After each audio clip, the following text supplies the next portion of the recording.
Thank you everyone for joining us for what I think is going to be the last of our, well, will certainly be last of our campaign update calls of the year. Good to see lots of you joining us tonight. That was just a quick sort of celebration video of the conference this year and the work that led up to that. And we're going to be looking back at the work that's been happening across the Labour movement this year and the progress that we made on electoral reform. I'm just going to ask team members to give us a wave one at a time quickly. Sam, wave your hand. And Laura, say hello. And we're also joined today, oh, sorry, Caroline. Caroline has her video off, but she'll join us in a little bit. We're also joined by a couple of special guests today. We have Chris Curtis, who is the Labour prospective parliamentary candidate for Milton Keynes North, who we're going to be hearing from in a moment. And we have Jessica Toll, who is the Labour PPC for Bournemouth West. Now, it's particularly, I think, relevant and important that we're hearing from PPCs tonight, because we are just on the cusp of a general election year, and all of what we have been working towards and everything that we need to achieve in terms of electoral reform depends on getting the Tories out, getting a Labour government, having that decade of national renewal, and, you know, bring in a fair voting system that can really change British politics for good. And we're going to be talking a little bit later on about the work that we're going to be trying to do to help bring that about, which we're calling Labour for PR canvassing. And we're going to be trying to get as many members and affiliates and supporters out in marginal seats with really sort of strongly pro-PR PPCs, and trying to make as much difference as we can in those seats to get a really strong caucus of pro-PR MPs in the next parliament. Okay, so just a quick run through the agenda. We're going to have a look back over the year with Chris at what's been achieved to date. Then we're going to have a bit of a look ahead. Laura and Jessica are going to sort of compare notes on what they have planned for the coming year. Then we'll just give a bit more detail about how you can get involved, and then we really just want to have a discussion, and we should wrap up the whole meeting by 7 o'clock. So firstly, I'm going to hand over to you, Chris, and it'll be great to hear from you. I mean, firstly, you know, where you are, what your local context is, you know, what you have to achieve in your seat, but just a bit about how far the movement for electoral reform has come this year, and you know what the highlights were from your point of view. So over to you. Thank you, Joe, and great to see everyone on this call this evening. I can't hang around for too long, but I just did want to say some words at the start, particularly because, you know, I think when we look back, it's going to be seen as one of the pivotal moments. Well, I hope when we look back after a successful campaign to eventually get proportional representation into Britain, 2023 is going to be looked back on as one of those really successful years when we push forward with this campaign. So I'm Chris Curtis. I'm Labour's candidate for Milton Keynes North next election. For those of you who aren't aware of Milton Keynes North, it is famously the best constituency in the country. One of those marginal seats currently held by the Conservatives that we need to win at the last election. And also, I think, probably importantly, for this kind of discussion, it's a constituency with lots of different politics in it. You know, we have lots of people who, you know, I basically have to go, who ideally would be liking to not necessarily vote for one of the main two parties. And I would like to be spending my time in a, you know, functioning democracy, talking to them about why I think they should be supporting the Labour Party rather than wanting to support the Lib Dems or wanting to support the Greens. But to my pain, the easiest way of winning those voters over is not convincing them why my party's great, but why basically they have to vote for me under our voting system. I'm happy to do so, but that's just clearly an illustration of just how broken things are. And I won't rehearse, sort of go back over all of the arguments, which I'm sure everyone aware of, is why our voting system is completely broken. But it does add to that complete disillusionment that we have towards politics in this country. Having said that, I do think that we're on a fantastic journey towards hopefully having, and I think it's a one-way journey as well. Every time we have one of the, it's very rare to see us going, but apart from maybe the result of the AV referendum, we're not going backwards on this journey. Every achievement that we make is building on a previous achievement, as hopefully we head towards changing the voting system. And this year has been a good year of achievements for the movement. What we saw around conference, fantastic to have that that recognition of the policy ratified at conference.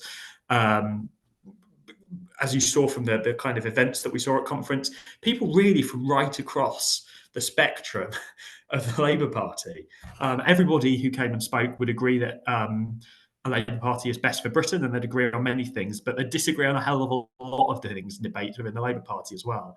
From Luke Akehurst to Andy Burnham to everybody, from Nadia Whitmore, who spoke at that thing. Lots of things within the Labour Party debates sphere that they disagree on. All of them agreed, as do I, that we need to change our voting system. Just an illustration of how consensus is building across the Labour Party.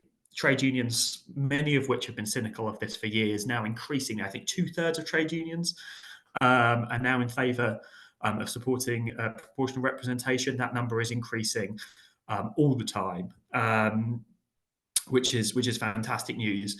And also, I think more importantly, what we've seen is, late 2022, all of 2023, hundreds of Labour Party candidates like myself selected. The most asked question, I believe, to Labour Party candidates in hustings was, what's your view on proportional representation? This being an issue, of course, that's important to Labour Party members, and about 8 in 10, 9 in 10 Labour Party members support. Joe will have the latest figures, I'm sure. Overwhelming support amongst Labour Party membership. And almost all, not almost all, but a very large majority, I believe, of Labour Party candidates said in those husting speeches that they supported proportional representation. We are probably going to end up with the next parliament being more in favour of proportional representation than any other parliament in history, assuming we get a success at the general election next year. Which is Labour gets a success at the general election next year, which is fantastic news.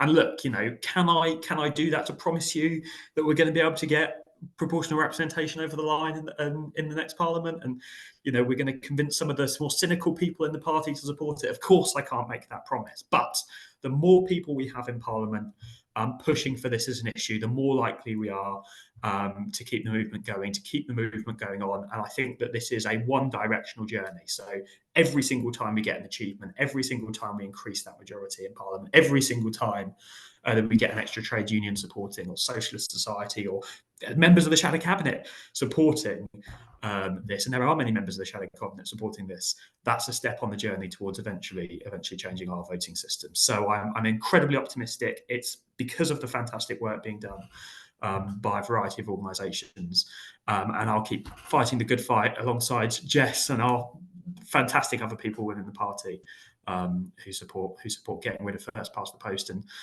putting it into the dustbin of history where it belongs. Thank you, Chris. That's great.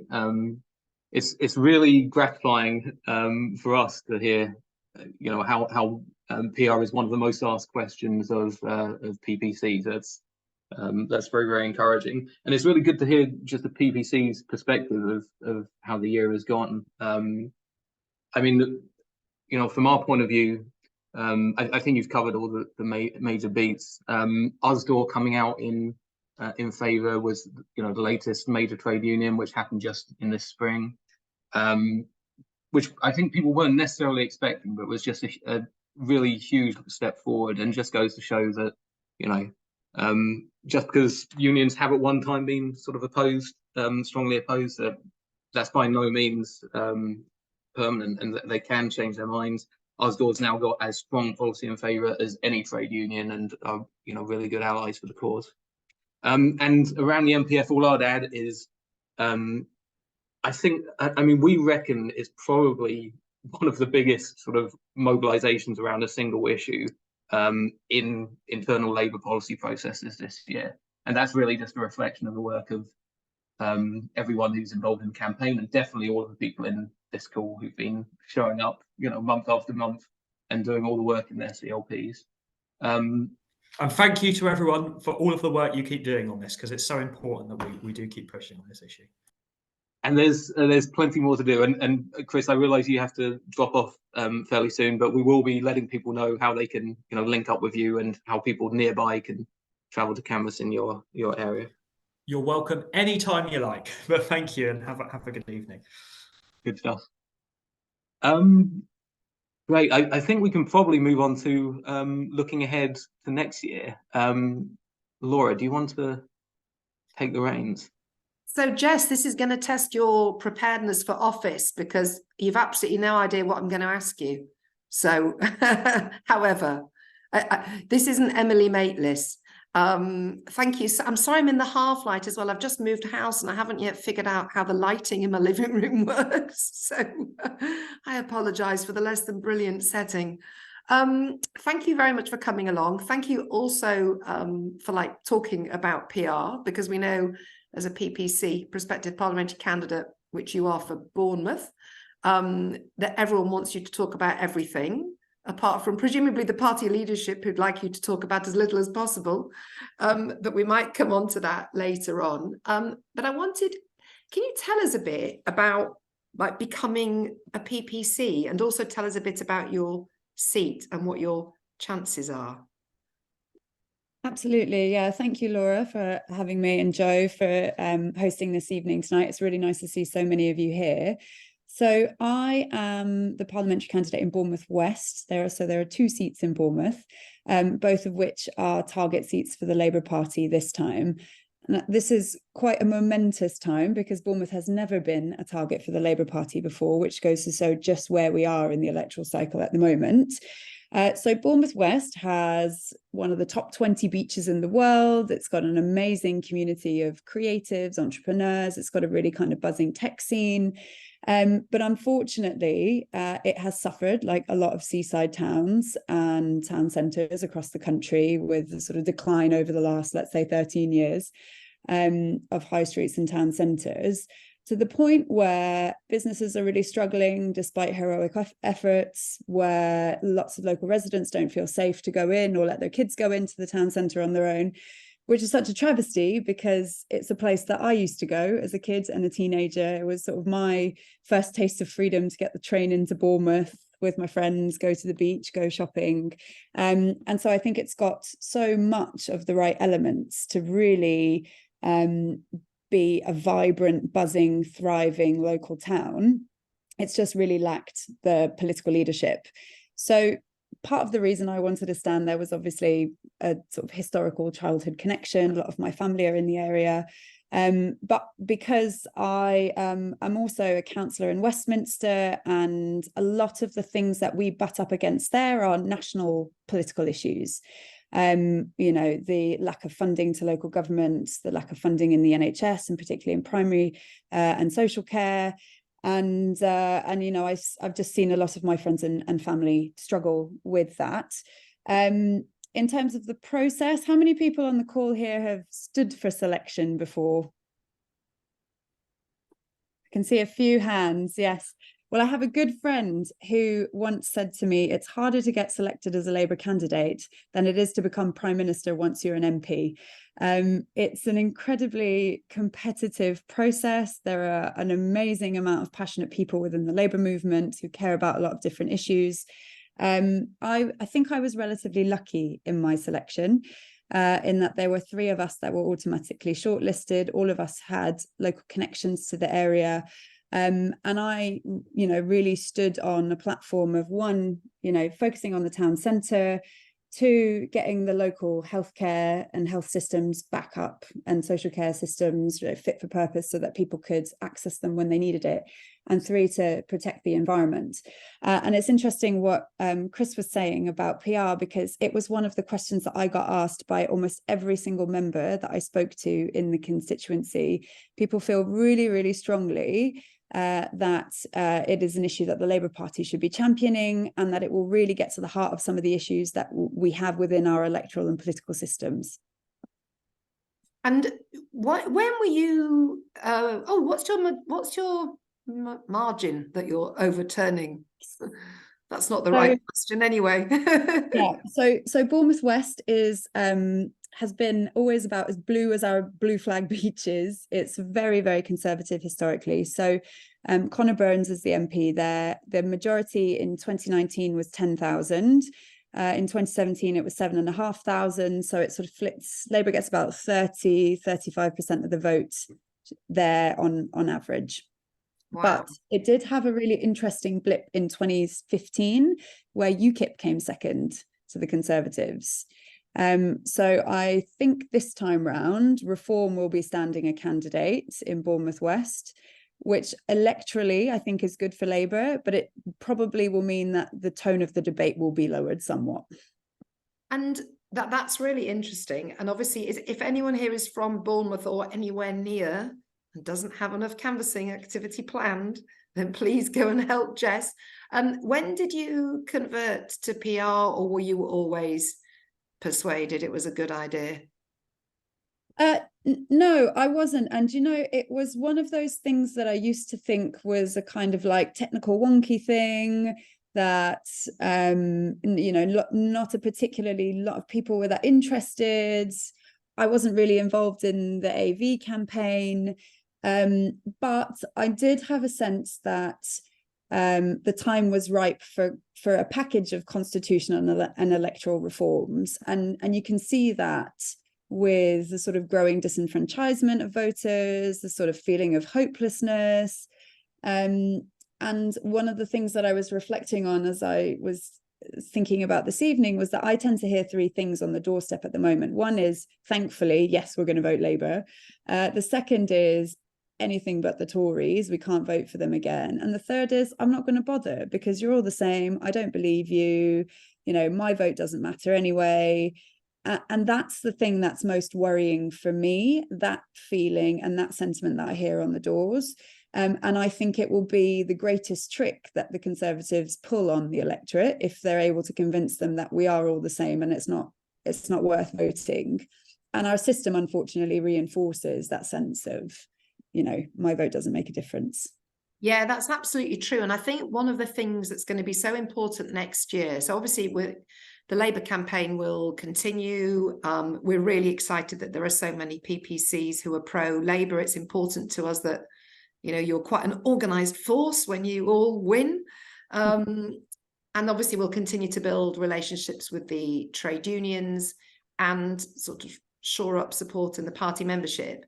But what we're really excited about is the prospect of a bigger national campaign next year, which goes beyond the Labour Party and obviously through the election and beyond that. And I think one of our reflections is people say, well, it's not really a doorstep issue. And I think, well, it's probably true that if you knock on the average door, they don't open it and say, I'm only voting for you if you give me STV. I must have a multi-member system with a threshold of 3%. But they probably do talk about general disengagement with politics, and what that means for lots of people is actually Westminster politics, because they don't think it applies to them.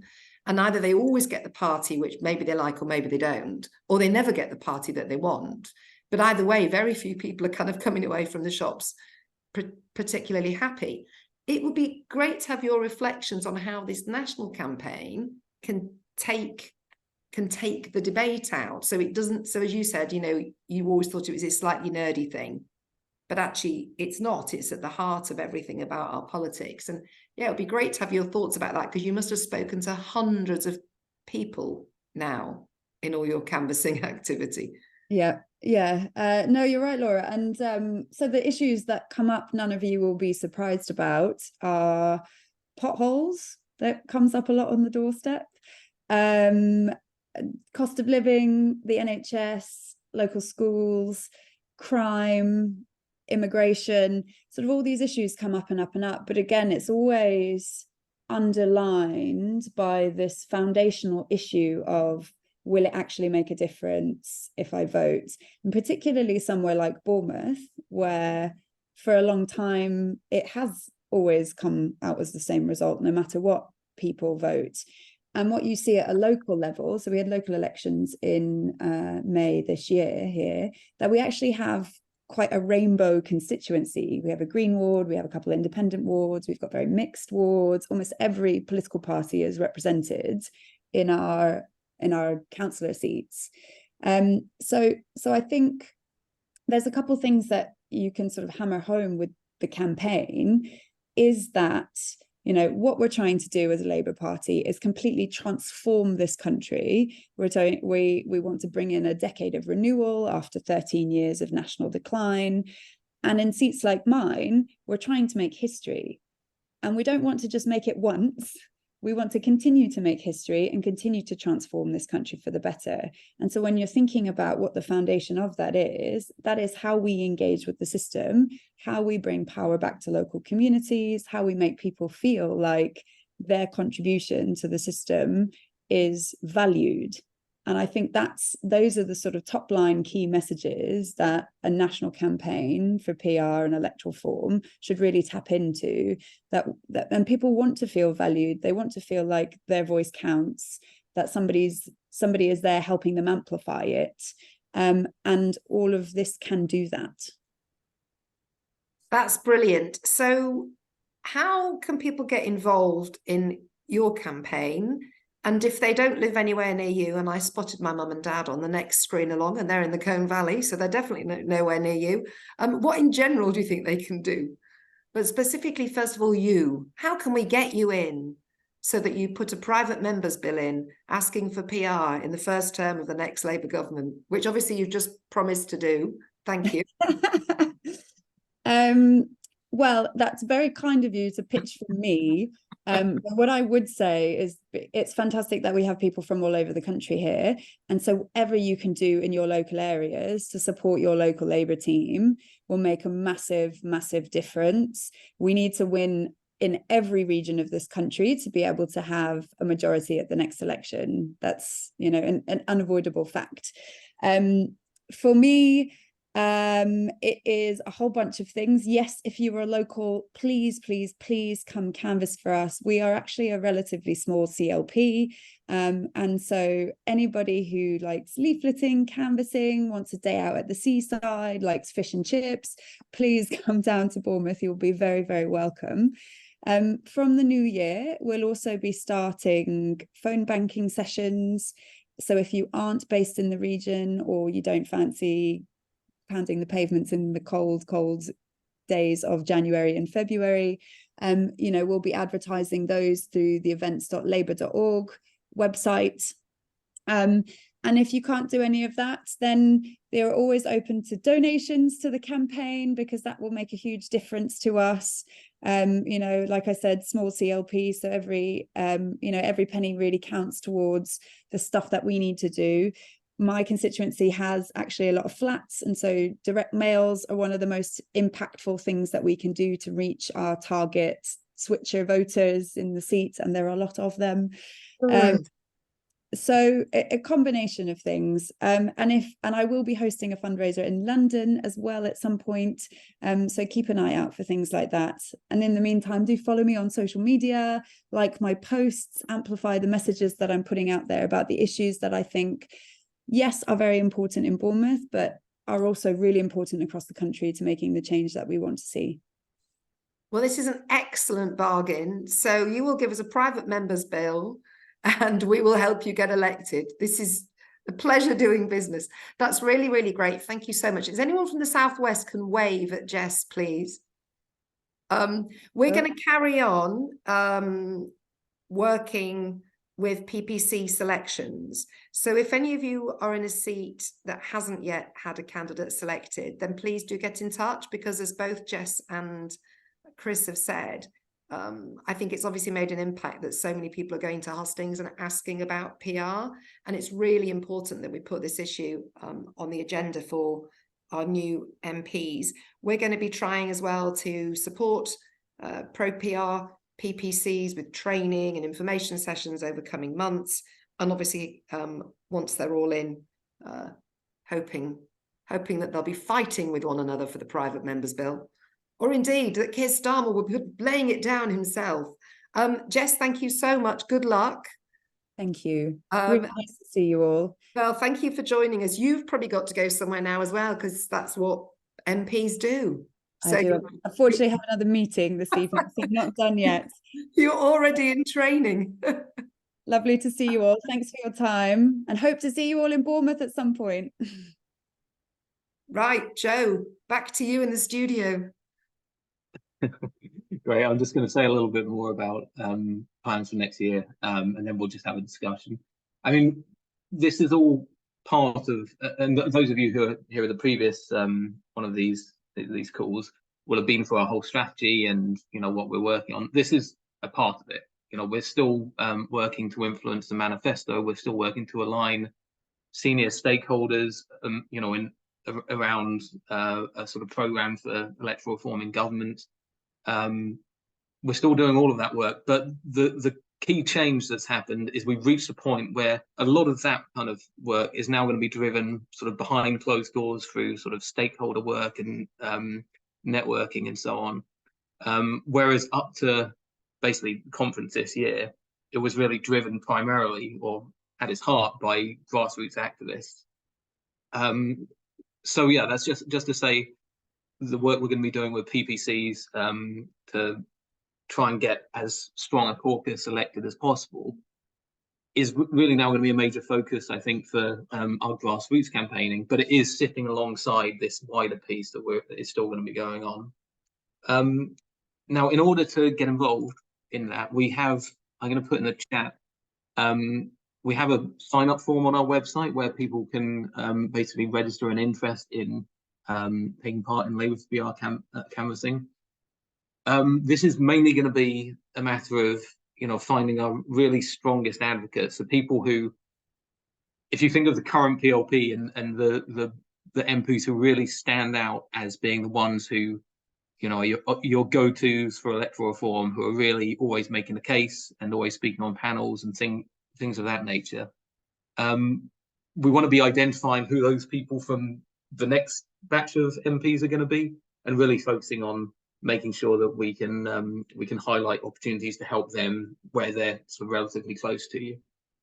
So sign up on there, and we'll give you it'll be next year, but we'll give you sort of full information about that, so you can know exactly where your strongest, most ardent allies are. There's other things we'll be wanting you to do. That's a major focus, but there's also obviously, if you haven't yet, or if your CLP boundaries have changed, putting a CLP motion forward, getting another CLP down as being in favour. There's just reaching out to your PPC if they have been elected, but you don't know if they're pro-PR or not, and finding out where they are. I mean, they may well turn out to be someone who is a really ardent ally, in which case we'll really be keen to see them elected alongside others who are going to be really strong advocates of Parliament. And you can join your WhatsApp group. Be sure to join LCR, Labour Campaign for Electoral Reform, if you haven't already. We'll put a link in the chat.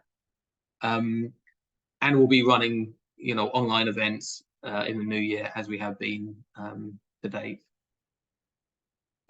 So yeah, it's a slightly different picture, I think, going into election year. The whole party is going to be in election mode. The whole party is going to be thinking about getting candidates elected locally, and none of this is to say don't campaign locally. All of us will